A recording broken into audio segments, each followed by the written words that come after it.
বেইজিংয়ে অনুষ্ঠিত হয়ে গেল দ্বিতীয় চংকুয়ানছুন এমবডিড ইন্টেলিজেন্স রোবট অ্যাপ্লিকেশনের চূড়ান্ত পর্বের প্রতিযোগিতা। সোম ও মঙ্গলবার 2 দিনব্যাপী হওয়া এই আয়োজনে অংশ নেয় চীন ও চীনের বাইরের 99টি দল। অটোনোমাস কমপ্লিশন এবং টেলি অপারেশন কমপ্লিশন নামে প্রতিযোগিতাটি 2 ভাগে ভাগ করা ছিল।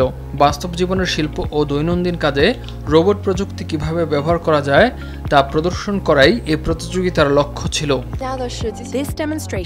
এই প্রতিযোগিতার মাধ্যমে মতবিনিময় করা ও শেখার সুযোগ পেয়েছি, যা আমাদের ভবিষ্যৎ উন্নয়নের অনেক সম্ভাবনা উন্মোচন করেছে।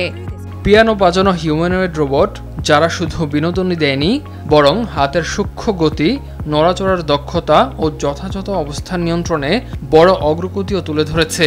অন্য আরেকটি স্থানে রোবটকে কাপড় ভাঁজ করতে দেখা যায়, ঘর পরিষ্কার করা, খাবার গরম করা ও কফি তৈরি করতেও দেখা গেল। এমন মজার সব বিষয়ই দেখা গেছে এই প্রতিযোগিতায়। চংকুয়ানছুন সায়েন্স সিটির ইন্ডাস্ট্রিয়াল প্রমোশন ডিপার্টমেন্টের পরিচালক চিয়াং তাকুয়ান জানান, ফাইনালে ওঠা দলগুলোর 60% বিশ্ববিদ্যালয় থেকে এসেছে। শীর্ষ কোম্পানি ও ব্যক্তিগত ডেভেলপাররাও অংশ নিয়েছেন এখানে, যা শিল্প, বিশ্ববিদ্যালয় ও গবেষণা সহযোগিতার শক্তিশালী ধারা তুলে ধরে। প্রতিযোগিতায় ঘরোয়া, বাণিজ্যিক, শিল্প ও নিরাপত্তা এসব বাস্তবিক কাজের প্রয়োগে গুরুত্ব দেওয়া হয়েছে, যাতে রোবোটিক প্রযুক্তি গবেষণাগার থেকে বাস্তব জীবনে পৌঁছে দেয়া যায়।